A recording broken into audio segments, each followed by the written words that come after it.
Egipto es un país que hoy en día todavía existe, situado en la parte noreste de África.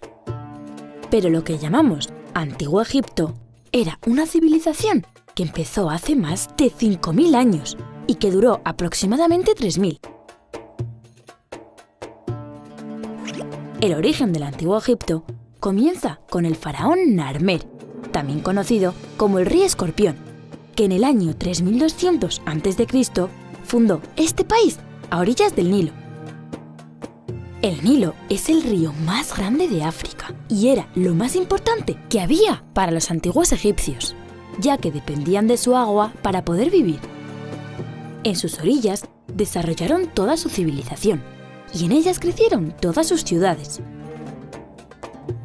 El Nilo era tan importante porque Egipto es un país rodeado de desierto y solamente en sus orillas se podían cultivar alimentos. Pero no solo se utilizaba para la agricultura, el río también servía para pescar y cazar, y también lo utilizaban como una gran carretera por la que transportaban en sus barcas mercancías, alimentos o grandes bloques de piedra para sus construcciones. Por todo esto, el Nilo era considerado un dios. De hecho, los antiguos egipcios tenían cientos de dioses.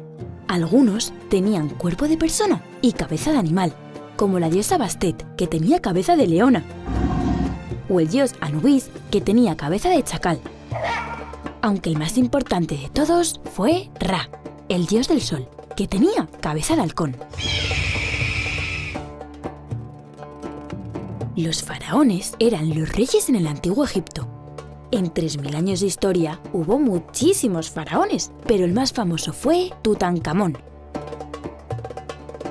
Los antiguos egipcios creían en la vida después de la muerte y por eso eran enterrados con muchas de sus cosas, muebles, jarrones, ropas e incluso comida. Creían que así las podrían usar en la otra vida. Los faraones, al ser los más poderosos, querían tener las mejores tumbas y lo consiguieron. Estas impresionantes pirámides fueron construidas como tumbas para los faraones. En su interior hay túneles, cámaras y pasadizos secretos. Cuando morían, los cuerpos de los faraones y de algunos nobles eran momificados para conservarlos después de la muerte.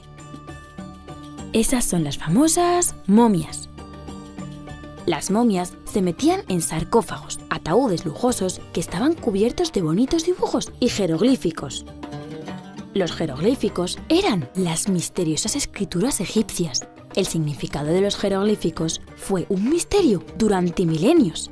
Pero hoy, gracias al trabajo de muchos arqueólogos, sabemos traducirlos y podemos entender parte de lo que dicen. La verdad es que todo lo que rodea al Antiguo Egipto me parece fascinante.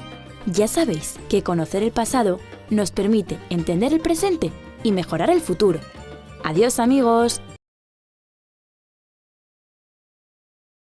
La D.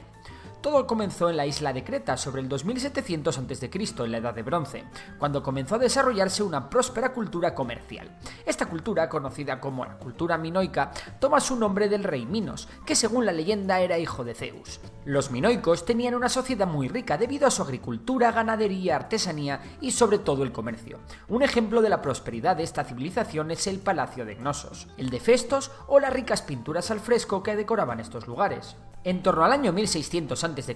llegaron los micénicos, o a veces llamados aqueos, que eran un pueblo belicoso con una sociedad jerarquizada y centralizada. Los micénicos o aqueos, considerados el primer pueblo griego, irrumpieron en el territorio de la Grecia continental, estableciéndose en el extremo noreste de la península del Peloponeso.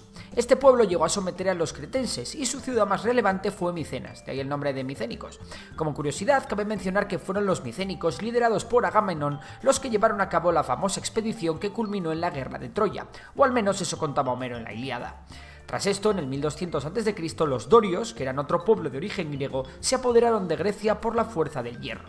Esparta y Corinto se transformaron en las principales ciudades dóricas y con los dorios empezó un periodo de retroceso cultural llamado la Edad Oscura. Después de la conquista de los dorios, la vida en toda Grecia descendió a un nivel muy primitivo y así se mantuvo durante varios cientos de años.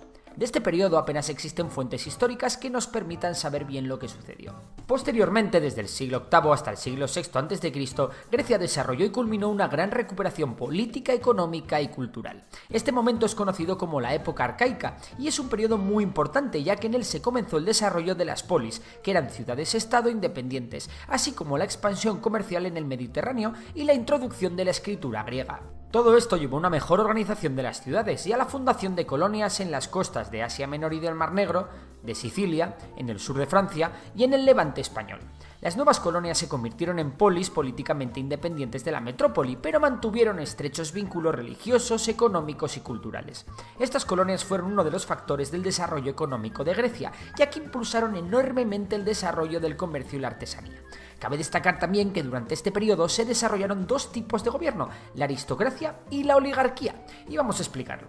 En el siglo VIII a.C., a finales de la época oscura, el poder del rey mengua cada vez más, mientras que paralelamente aumenta el poder de los nobles, hasta que la monarquía fue abolida en la mayoría de los estados. De esta forma el poder pasó completamente a manos de los nobles, llamados aristoi, y el nuevo sistema político se llamó aristocracia. La transformación del sistema político monárquico en aristocracia tuvo lugar por primera vez en las ciudades-estado de Asia Menor. Sin embargo, los nuevos ciudadanos enriquecidos con el floreciente comercio del Mediterráneo no estaban muy de acuerdo con este reparto de poder y buscaron tomar parte en la administración del Estado. De esta forma, los nobles, que lo eran por familia, se vieron obligados a compartir su poder con los ricos, desarrollándose así el sistema político conocido como oligarquía. Poco a poco fueron surgiendo más tensiones entre los ricos y pobres, o los terratenientes y los campesinos. Esto llevó a sustituir paulatinamente las oligarquías por tiranías, y en ocasiones, como sucedió en Atenas, en uno de los mayores inventos griegos, la democracia, un sistema de gobierno en el que todos los ciudadanos tenían voz y voto en la asamblea, donde se promulgaban las leyes. Eso sí, si eras mujer, extranjero o esclavo, como la mayoría de la población, no eras considerado ciudadano, así que bueno, la democracia primitiva no era tan democracia.